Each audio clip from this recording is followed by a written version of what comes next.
नमस्कार दोस्तों, मैं अमित शर्मा आप सभी का अपने YouTube चैनल एग्जाम क्लियर पर हार्दिक स्वागत करता हूं। दोस्तों, आज की क्लास में हम डिस्कस करेंगे एसएससी जीडी में जो भी क्वेश्चन अब तक पूछे गए हैं, उन्हीं क्वेश्चनों पर आधारित आज की हमारी ये सीरीज रहेगी। उससे रिलेटेड जो भी क्वेश्चन पूछे जा रहे हैं, आपकी वैल्यू अलग हो सकती है, लेकिन क्वेश्चनों का जो लेवल रहेगा वो वही रहेगा, जो भी अब तक क्वेश्चन पूछे गए और जो स्टूडेंट के द्वारा हमें बताए गए हैं।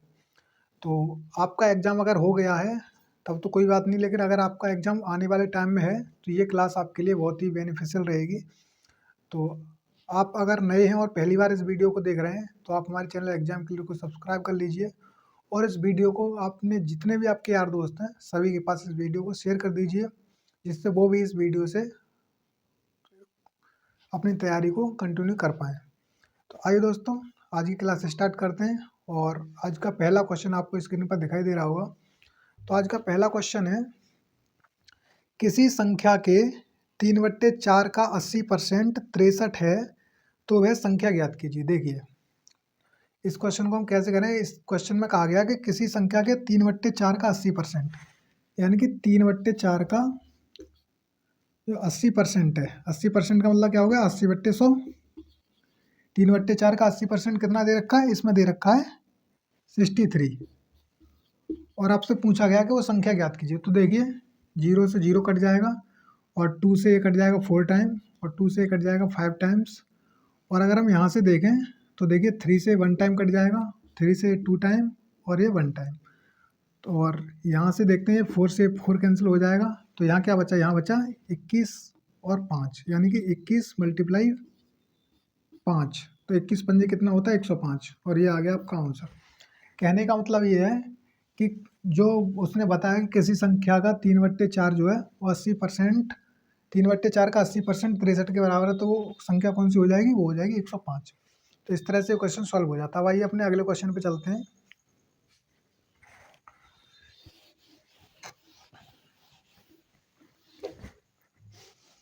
तो हमारा अगला क्वेश्चन है, एक संख्या में 25% की कमी की जाती है और फिर 25% की वृद्धि की जाती है, उसमें हुई शुद्ध प्रतिशत वृद्धि या कमी ज्ञात करें। दोस्तों, ये क्वेश्चन वेरी सिंपल है। इसमें क्या होता है, जब जितने परसेंट की वृद्धि हो रही हो और उतने परसेंट की कमी हो रही हो, तो आपको कुछ नहीं करना है, आपको b² कर देना है। b² का मतलब होता है कि जो भी आपकी वैल्यू हुई है उसका स्क्वायर करके 100 से डिवाइड कर दीजिए। तो 25 का स्क्वायर कितना हो जाएगा, 625 अपॉन में 100। जहाँ पे इसको 100 से डिवाइड करेंगे तो आ जाएगा 6.25%। और इसमें आपको सदैव लॉस होता है, ये आपको सदैव ध्यान रखना है। तो इस तरह से हमारा दूसरा क्वेश्चन भी सॉल्व हो जाता है। ये भी एसएससी में पूछा गया था। अब आइए हम अपने अगले क्वेश्चन पे चलते हैं। तो हमारा अगला क्वेश्चन है, ये किसी काम को 10 दिन में पूरा करता है, बी उसी काम को 15 दिन में पूरा कर सकता है। यदि वे 5 दिन तक एक साथ मिलकर उस काम को करते हैं तो कार्य का कितना भाग शेष बचेगा। देखिए, इसने कहा है कि एक काम को करता है 10 दिन में और बी करता है उसे 15 दिन में। अब अगर ए 10 दिन में कर रहा है, बी 15 में कर रहा है, तो टोटल काम हम यहाँ से फाइंड कर लेंगे। तो उसके लिए क्या करेंगे, दोनों का एलसीएम। तो दोनों का एलसीएम कितना हो जाएगा, 30। 30 काम अगर ए 10 दिन में करता है तो एक दिन में 3 काम, और 30 काम अगर बी 15 दिन में करता है तो एक दिन में 2 काम। अब इसने ये कहा है कि देखिए, क्वेश्चन में कहा गया है कि वे 5 दिन तक एक साथ मिलकर उस काम को करते हैं। अगर 5 दोनों मिलकर कितना काम कर रहे हैं, 3 ए करता है, 2 बी करता है, यानी 5 काम टोटल करते हैं। अब ये 5 दिन तक मिलकर काम करते हैं, यानी ए प्लस बी कितना काम करते हैं, 5 दिन तक। तो 5 काम करते हैं ये एक दिन में, तो 5 दिन में इन्होंने कितना कर दिया होगा, 25। अब काम टोटल कितना था, 30 कर दिया, 25 कितना काम शेष बचा, तो 5 काम शेष बचा, कितने में से, 30 में से। तो इसको आप कर लीजिए सॉल्व और आपका आंसर आ जाएगा। तो 5 से एक बार और 5 से 6 बार, कहने का मतलब है कार्य का 1/6 भाग जो है वो भी शेष बचा है, और इस तरह से क्वेश्चन सॉल्व हो जाता है। तो अब आइए अपने नेक्स्ट क्वेश्चन पे चलते हैं।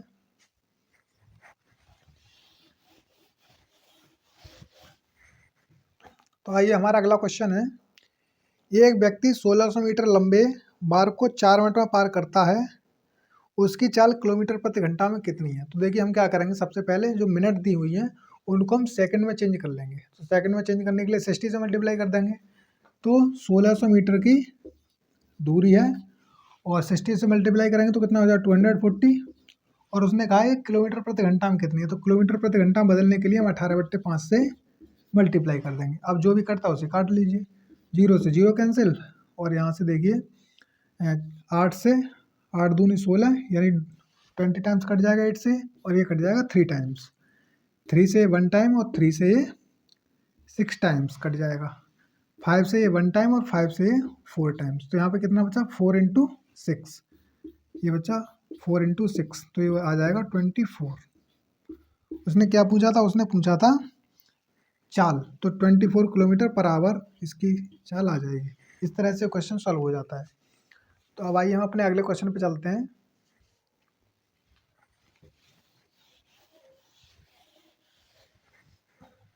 तो हमारा अगला क्वेश्चन है, 6 व्यक्तियों का औसत भार 1.5 kg बढ़ जाता है जब उनके स्थान पर एक नया व्यक्ति आता है जिसका वजन 65 kg था। नया व्यक्ति का वजन क्या है? देखिए, जब कभी ऐसा क्वेश्चन दिया हो तो आपको कुछ नहीं करना है। इसने कहा है कि 6 व्यक्तियों का औसत भार 1.5 किलोग्राम बढ़ जाता है, तो हमें क्या करना है, 6 की मल्टीप्लाई सीधे सीधे 1.5 में कर देनी है। तो कितना आ जाएगा, ये आ जाएगा 9.0 यानी कि 9 हो गया ये। अब इसने कहा है कि जो पहले जो व्यक्ति था उसका जो वेट था वो कितना था 65 kg, तो आपको इसको 65 में प्लस कर देना है, यानी 65 + 9, तो ये आ जाएगा आपका आंसर यानी 74 kg। तो इस तरह से क्वेश्चन सॉल्व हो जाता है। तो आशा करता हूँ ये क्वेश्चन आपकी समझ में आ गया होगा। अब आइए अपने नेक्स्ट क्वेश्चन पे चलते हैं। तो अगला क्वेश्चन आपको स्क्रीन पर दिखाई दे रहा होगा। अगला क्वेश्चन है हमारा, ए और बी की वर्तमान आयु के बीच का अनुपात। देखिए, देखते हैं। तो अगला क्वेश्चन है, ए और बी की वर्तमान आयु के बीच का अनुपात 4:5 है।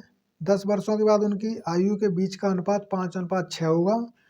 उनकी वर्तमान आयु के बीच का अंतर कितना? देखिए, सिंपल क्वेश्चन है। ए और बी की वर्तमान आयु के बीच अनुपात दे रखा है 4:5 यानी 4:5। ये क्या है? प्रेजेंट की एज है, प्रेजेंट की। फिर इसने कहा है कि 10 वर्षों के बाद उनकी आयु के बीच रेशियो 5:6 हो जाता है, यानी 10 ईयर्स के बाद में क्या हो जाता है 5:6। अब उसने पूछा कि इनकी जो आयु है उनके बीच का अंतर कितना है, डिफरेंस कितना है। तो देखिए, यहाँ से अगर हम डिफरेंस चेक करें 1 का है, यहाँ से 4 से 5 है तब भी 1 का है, जबकि ईयर में देखें तो 10 का है, यानी कि 1 का नहीं है, कितने का है 10 का, जो कि इससे कितने टाइम्स ज़्यादा है 10 टाइम्स। इसी तरह से इनकी जो प्रेजेंट आयु होगी वो भी 4 ना होकर के इससे 10 टाइम्स ज़्यादा कितनी हो जाएगी 40। और इसी तरह से जो बी है उसकी भी आयु 5 ना होकर के इससे 10 टाइम्स ज़्यादा कितनी हो जाएगी 50। तो एक की आयु 40 और एक की आयु 50 है, दोनों का अंतर कितना हो जाएगा 10 वर्ष। तो इसका आंसर कितना आ जाएगा 10 वर्ष। तो जो भी आपका ऑप्शन ये होगा वो राइट हो जाएगा। इस तरह से क्वेश्चन सॉल्व हो जाता है। अब आइए अपने नेक्स्ट क्वेश्चन पे चलते हैं।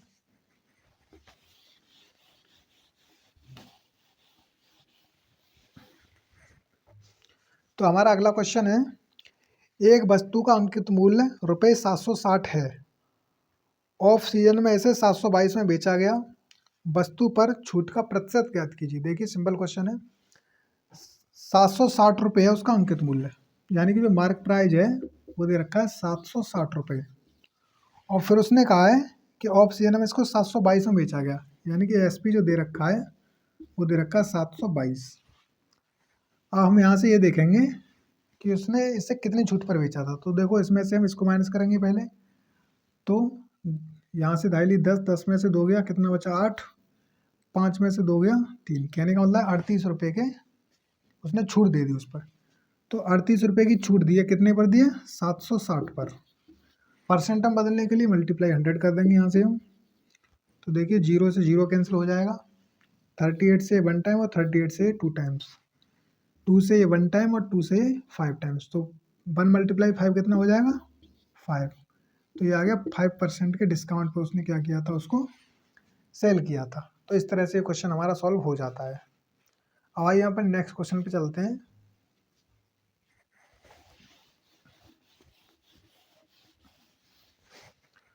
तो हमारा अगला क्वेश्चन है, एक संख्या और इसके 1/3 का अंतर 520 है, इस संख्या का 20% कितना होगा। देखिए, कोई संख्या है x और उसने कहा है कि उसके 1/3 का अंतर जो है वो 520 है। 1/3 यानी x का 1/3 कितना हो जाएगा, x/3 वो बताया इसने 520। अब यहाँ से हमें इसकी वैल्यू फाइंड कर लेनी है। तो उसने कहा है कि उसका 20% कितना होगा संख्या का। तो देखिए 3 की x में मल्टीप्लाई हुई 3x हो जाएगा, 3x में से एक x जाएगा 2x/3 इजिकल टू 520। अब इनकी मल्टीप्लाई इधर हो जाएगी, यानी कि 3 × 520/2 इधर पहुंच जाएगा, x इजिकल टू हो जाएगा 2 इधर आ जाएगा। 2 से अगर हम इसकी मल्टीप्लाई करेंगे, 2 से डिवाइड कर देते हैं, 2 से 1 टाइम और 2 से 26 टाइम्स, 0 का 0 आ जाएगा। तो यहाँ से हम इनकी मल्टीप्लाई करेंगे, 3 × 260 तो आ जाएगा ये 780। क्या ये आंसर है? ये हमारा भी आंसर नहीं है, 780। इसका इसने क्या पूछा, 20%। तो जब हम इसका 20% फाइंड करेंगे तो 20/100 हो जाएगा, 0 से 0 और 0 से 0। तो 78 2 जा कितना होता है, तो ये होता है 2 8 जा 16, कैरी 1, 2 7 जा 14 और 1 15, यानी ये आ जाएगा आपका आंसर। इस तरह से क्वेश्चन हमारा सॉल्व हो जाता है। तो अब आइए अपने अगले क्वेश्चन पे चलते हैं।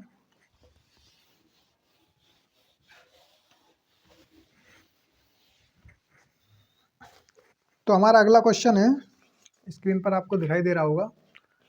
तो क्वेश्चन है हमारा, एक संख्या के 3/8 के आधे का 2/3 40 है। कहने का मतलब यह है, एक संख्या के 3/8 का मतलब हो गया 3/8 के आधे, आधे का मतलब है आधे के 2/3 का 2/3 यानी कि 2/3। इसने बताया कितना है, 40 है। इसको 40 के इक्वल रख लो, अब इसको सॉल्व कर लो, आपका आंसर आ जाएगा। उसका 80% उसने पूछा, 80% इसका फाइंड कर लेंगे। तो 2 से 2 कैंसिल, 3 से 3 कैंसिल, 8 से 1 टाइम, 8 से हम क्या करेंगे, 8 की मल्टीप्लाई तो इसमें हो जाएगी। तो 8 की मल्टीप्लाई जब इसमें होगी तो कितना हो जाएगा, ये 8 4 जा 32, यानी कि 320 आ जाएगा। अब इसका फाइंड करना है 80%, क्योंकि उसने पूछा 80% कितना होगा। तो 2 0 से 2 0 कैंसिल, 8 दूनी 16, कैरी 1 और 8 दिया 24 और 1 25, यानी 256 आ जाएगा इसका आंसर। इस तरह से क्वेश्चन सॉल्व हो जाता है। और अब आइए अपने अगले क्वेश्चन पे चलते हैं।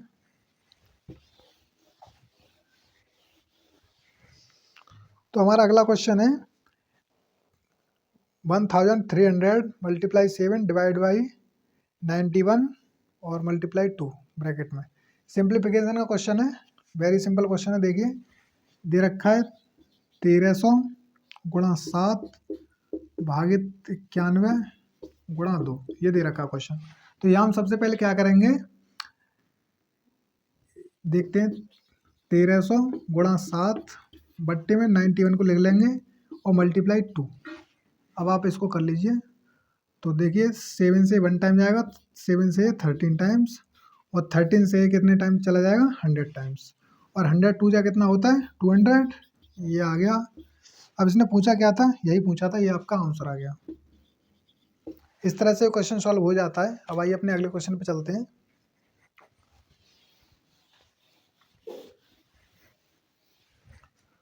तो हमारा अगला क्वेश्चन है, दो संख्याओं का अनुपात 3:4 है और उनका मासा 4 है, उनका लासा क्या होगा। देखिए दो संख्या है कोई ए और बी, उनका जो अनुपात दे रखा है 3:4 दे रखा है, और उसने मासा दे रखा है उसका 4। अगर हमें संख्या फाइंड करनी है तो हम उस 4 से क्या करेंगे, इनमें मल्टीप्लाई कर देंगे। अगर मासा 4 है तो 4 की मल्टीप्लाई 3 में करेंगे तो 12, और 4 की मल्टीप्लाई 4 में करेंगे तो 16। कहने का मतलब है वो जो संख्याएं हैं वो संख्या क्या आ जाएंगी, 12 और 16। कैसे आई, हम जो मासा होता है उसकी मल्टीप्लाई उनके रेशियो में कर देते हैं तो हमें संख्याएं मिल जाती हैं। अब हम अगर इनका एलसीएम फाइंड करेंगे तो आ जाएगा हमारा 48, और ये आ गया हमारा आंसर।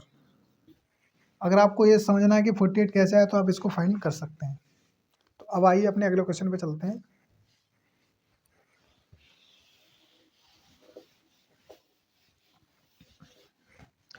तो हमारा अगला क्वेश्चन है, आपकी स्क्रीन पर दिखाई दे रहा होगा। 25 व्यक्ति 28 दिनों में 450 किलोग्राम चावल खाते हैं, तो 35 दिनों में 540 किलोग्राम चावल खाने के लिए कितने व्यक्तियों की आवश्यकता होगी। देखिए जैसे जैसे क्वेश्चन बोलता है वैसे वैसे करना है। 25 व्यक्ति 28 दिनों में, 25 व्यक्ति 28 दिनों में, जितनी मात्रा दे रखी है उसे नीचे रख लेते हैं। तो नीचे इसने बोला है 450 केजी चावल खा लेते हैं। फिर इसने कहा है कि 35 दिनों में 540 किलोग्राम, 35 दिनों में 540 किलोग्राम चावल कितने आदमी खाएंगे, यानी कि मेन। इस तरह से आपको लिख लेना है इसको। आप जो भी करता है उसे काट दीजिए। तो देखिए 7 से 5 टाइम्स, 7 से 4 टाइम्स, और देखिए 0 से 0 कैंसिल हो जाएगा, और 9 से देखिए 9 से 5 बार, और 9 से ये 6 बार, और देखिए 5 से 1 बार, और 5 से ये 5 बार। अब देखिए कितना आ रहा है, ये 5 से 5 कैंसिल हो जाएगा, और कितना बचा है 6, और ये 4। तो 6 × 4 कितना हो जाएगा, ये आ जाएगा 24। ये आ गया आपका आंसर, यानी कि 24 आदमियों की ज़रूरत होगी उतना खाना खाने के लिए। इस तरह से हमारा ये क्वेश्चन सॉल्व हो जाता है। तो आशा करता हूँ ये क्वेश्चन आपकी समझ में आ गया होगा।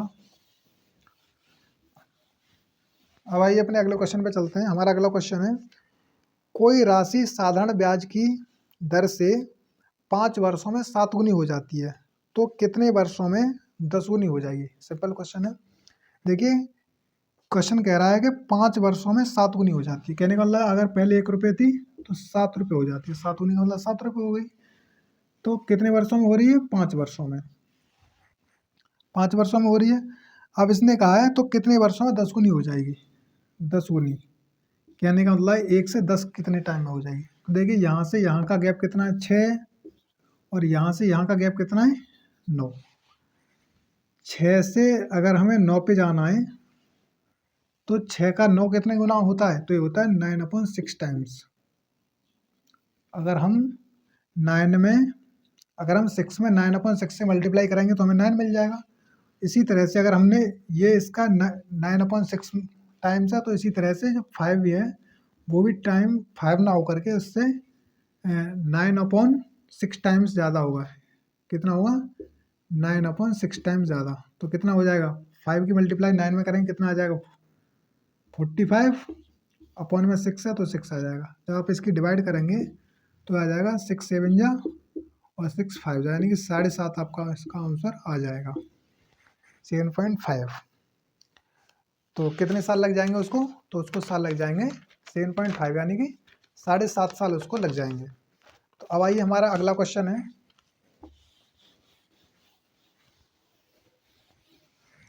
क्वेश्चन है आपकी स्क्रीन पर, कोई राशि साधारण ब्याज की दर से 2 वर्षों में 3 गुनी हो जाती है, तो 8 गुनी होने में कितना समय लगेगा। देखिए 2 वर्षों में कितनी हो जाती है, 3 गुनी। 1 से 3 गुनी का मतलब क्या होगा, 1 से 3 हो जाती है। कितने वर्षों में होती है, 2 वर्षों में। यहाँ से यहाँ का गैप कितना है, 2 है। अब इसने कहा कितने वर्षों में वह 8 गुनी हो जाएगी। तो यहाँ से अगर हमें 8 गुनी पे जाना है तो इसका गैप कितना हो गया, 7। तो 7 2 का कितने टाइम्स है, तो इसे हम क्या करेंगे, 7 में डिवाइड कर देंगे 2 की, तो 7/2।